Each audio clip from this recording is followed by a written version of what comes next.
This is episode 81 of the Christian Research Journal Reads podcast, Problems with the Gold Plates of the Book of Mormon by Bill McKeever. This article first appeared in the Christian Research Journal print edition, volume 34, number 2, in 2011. The Christian Research Journal Reads podcast presents audio versions of Christian Research Journal articles. To read the full text and all the documentation, go to equip.org.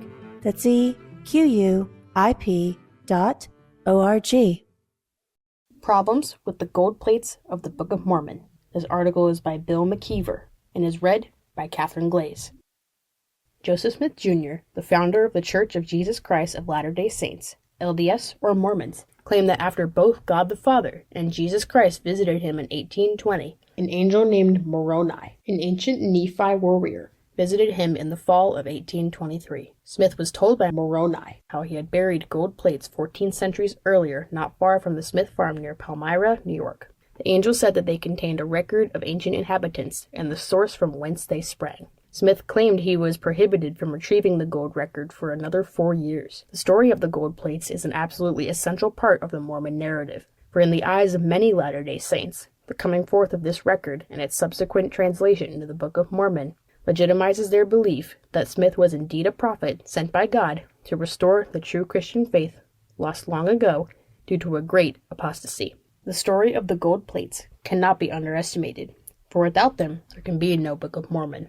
Though many members of the LDS Church are very familiar with this story, the details surrounding how Smith obtained the plates, how he translated the plates, and how a few chosen men saw the plates have compelled some within the LDS Church to challenge the main components of the account in order to make it sound more credible.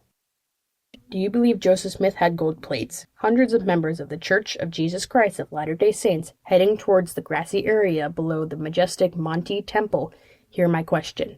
They are among thousands who come to Monte to watch the Mormon Miracle Pageant, an evening outdoor play held 2 weeks every year in this otherwise tiny town located in central Utah. Most of those walking by ignore my question. Others, however, bravely agree, without hesitation, that their founding prophet, Joseph Smith Jr., did indeed have plates of gold, and from those plates he translated what they believe is the most correct of any book on earth, the Book of Mormon. Many return from inside the temple grounds out of curiosity, wondering why I ask what appears to be an obviously simple question. As with much of LDS history, Smith's retrieval of the gold plates is a story of incredible drama. Several LDS historians and church manuals have repeated this story given by Lucy Mack Smith, the mother of the Mormon prophet. In her account, she says that her son took the plates from their secret place, and wrapping them in his linen frock, placed them under his arm and started for home. After traveling some distance, he came to a large waterfall, and as he was jumping over a log, a man sprang up from behind it and gave him a heavy blow with a gun. Joseph turned around and knocked him down, then ran at the top of his speed. She said her son was attacked twice more, and since there is no record of Smith rendering his assailants unconscious or incapacitated, must assume he outran them for at least a portion of the distance necessary to reach the Smith home 3 miles away. Must also assume that he did all of this with a slight limp that he received from a childhood surgery. The weight of the gold plates. There is no uniform consensus as to the size or weight of the plates Joseph Smith claimed to have in his possession. Contemporaries of Smith gave varying dimensions for the plates, as well as a wide range of estimated weights. Some say the plates weighed as much as 60 pounds, while others, like Joseph Smith's father, said the plates weighed as little as 30 pounds. Smith claimed the record he received from the angel was 6 inches wide and 8 inches long, and not quite so thick as common tin. He also said the volume was something near 6 inches in thickness, a part of which was sealed. Given these dimensions, we can conclude that the plates were 1/6 of a cubic foot. Since gold weighs 1,204 pounds per cubic foot, we can agree with LDS apostle John Widsoe, who said, if the gold were pure, the plates would weigh 200 pounds, which would be a heavy weight for a man to carry, even though he were of the athletic type of Joseph Smith. Though several illustrations of the plates depict what looks like a virtual compressed set of metal sheets, Mormons often insist that homemade gold plates would not lay perfectly flat, thus allowing for air gaps between the leaves, making them much lighter. This argument ignores the fact that gold, while an extremely dense metal, is also very soft. The very weight of the plates themselves would eliminate any air gaps, thus making the plates a virtual block of gold. Mormons are compelled to offer a solution that responds to the weight problem as well as the ductility problem. The plates must be light enough for a man like Smith to carry and strong enough to prevent any engravings on them from being distorted as they are handed down from generation to generation. Widtsoe, fully aware that solid gold plates presented a problem, offered the following theory. For the purpose of record keeping, plates made of gold mixed with a certain amount of copper would be better, for such plates would be firmer, more durable, and generally more suitable for the work in hand. If the plates were made of 8-karat gold, which is gold frequently used in present-day jewelry, and allowing a 10% space between the leaves, the total weight of the plates would not be above 117 pounds, a weight easily carried by a man as strong as was Joseph Smith. Is this theory plausible? As a longtime volunteer at the Utah Lighthouse Bookstore in Salt Lake City, I have watched many visitors attempt to lift a replica set of plates that are the same dimensions given by Joseph Smith, 6 by 8 by 6. Made of lead, the replica weighs 118.3 pounds, or a little over a pound more than the weight suggested by Widtsoe. Most are unable to even budge the replica. On the second try, some do lift the plates, but only barely off its pedestal. Everyone who attempts to lift the replica admits it is impossible to carry such a weight for a distance of 3 miles, much less run at top speed to avoid thieves wanting to steal them. Realizing that the story, as told, is quite impossible, many Mormons resort to assuming that God gave Smith supernatural strength to carry the plates. Mormons offer this explanation at least seem to recognize that the story needs a bit of revision to be believable. Such an explanation is nothing more than an argument from silence. Smith never said he needed God's help to carry or run with the plates, and he certainly never gave God credit for enabling him to do so. One of the best arguments against supernatural intervention is the witness of the Mormon apologetic community, which realizes that there is no evidence supporting the need for supernatural strength. To salvage the story, Mormon apologists have worked hard to concoct a theory that gets the weight of the plates down to a manageable level. If God really intervened by bestowing Smith and others with superhuman abilities, this would be unnecessary. In an article for the LDS New Era magazine, Kirk B. Henriksen boldly affirms neither Joseph nor any of the witnesses said that the ancient record was made from solid gold, nor did they use the term gold plates or plates of gold.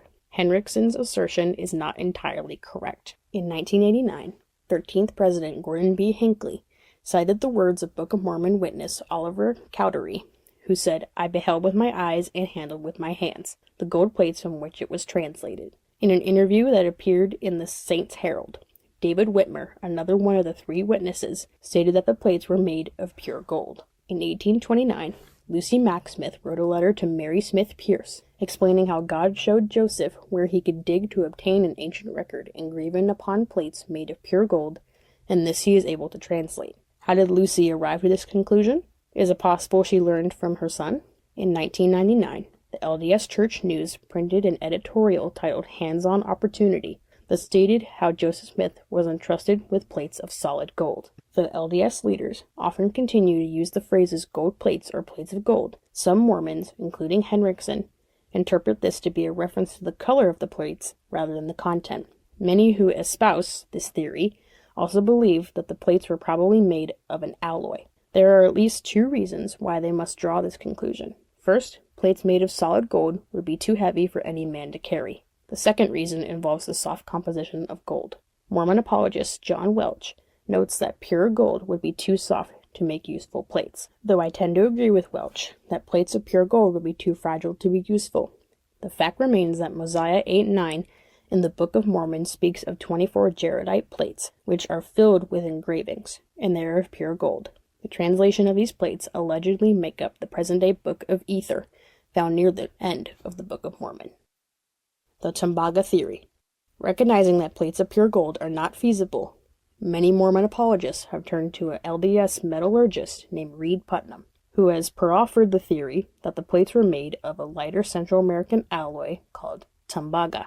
John Sorensen, a retired professor from Brigham Young University, wrote, R.H. Putnam has argued persuasively that the Book of Mormon plates that were in Joseph Smith's hands were made of Tambaga. Had they been unalloyed gold, they would have been too heavy for a single person to carry. Tambaga is an alloy composed mostly of gold and copper, the percentage or carat weight of each metal varying dramatically. Given the name by the Spanish conquerors, examples of Tambaga artifacts have been found throughout Central America. When treated with an acid, such as citric acid, the gold portion of the surface of the object becomes predominant. It can then be polished.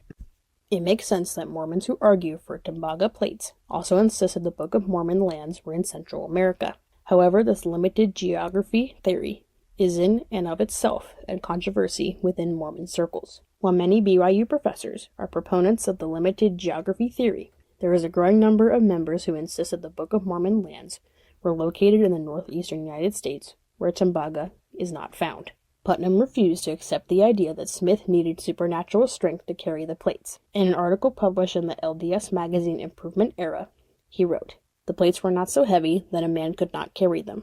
Joseph Smith was a man of youth and vigor, yet Mormon was 74 years of age when he turned them over to his son." See Morm 6:6. We are not led to believe that the weight of the plates was a great hindrance. The witnesses testified that they had hefted them, indicating the weight seemed tolerable. Putnam stated that the Tambaga plates could not have been made of an extremely low gold alloy because the danger of electrolysis and brittleness. He noted that there is one property of Tambaga that should be remembered. When the copper content is particularly high and the gilding not perfect, the whole inside of the alloy beneath the gilding skin will destroy itself with electrolysis. At the same time, he surmised that they were probably not of an extremely high gold alloy either, since the weight would thereby be increased. Given these factors, Putnam offers approximate weights based solely on mathematical figures regarding plates made of 8-karat gold and 12-karat gold. He concludes that plates made of 8-karat gold with 3% native impurity would weigh 106.88 pounds, assuming that the plates were not perfectly flat. He then arbitrarily adds not a 10% air gap as John Widtsoe did, but an amazing 50% air gap. By doing so, he estimates that the plates probably weighed 53 pounds. Using the same capricious estimate of a 50% air gap, he concludes the heavier 12-karat plates would weigh 86.83 pounds. This naturally assumes that all 6 inches of the plates contained a 50% air gap between each plate. Though Tambaga is generally stronger than pure gold, it is likely that the plates at the bottom of the stack would flatten out due to the weight of the 6 inches worth of plates. Mormon apologists have welcomed Putnam's estimates because they substantially lighten Joseph Smith's load. But do they really solve the dilemma?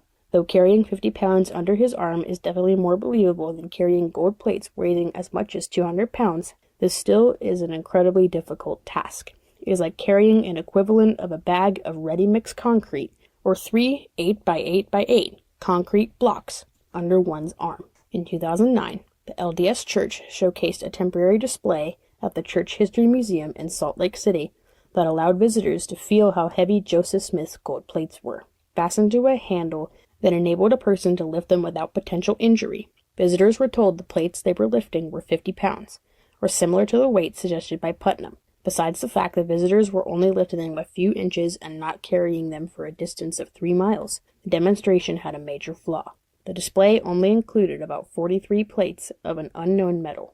The rest of the plates were nothing more than what appeared to be a weighted chunk of plaster. Why did the LDS Church display a replica that was not composed entirely of metal pages? Certainly, this multi-billion-dollar corporation could easily afford to use a comparable metal and produce a facsimile in 2009 that was at least close to what they believe ancient Nephi made long ago.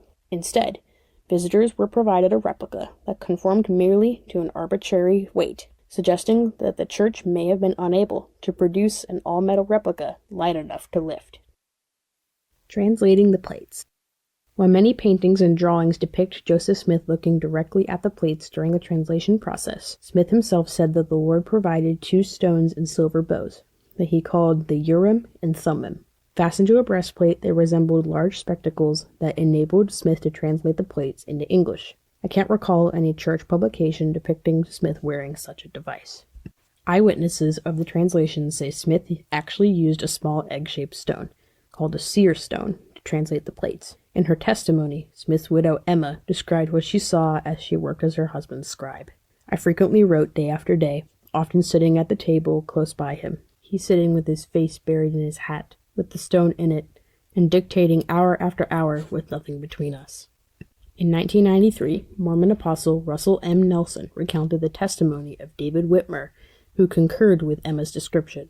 Whitmer said that when Smith placed the rock in a hat, a piece of something resembling parchment would appear, and on that appeared in the writing. One character at a time would appear, and under it was the interpretation in English. Since such descriptions show how Smith did not need to look at the plates, one can only wonder why God risked Smith's safety to obtain them in the first place. The 11 Witnesses.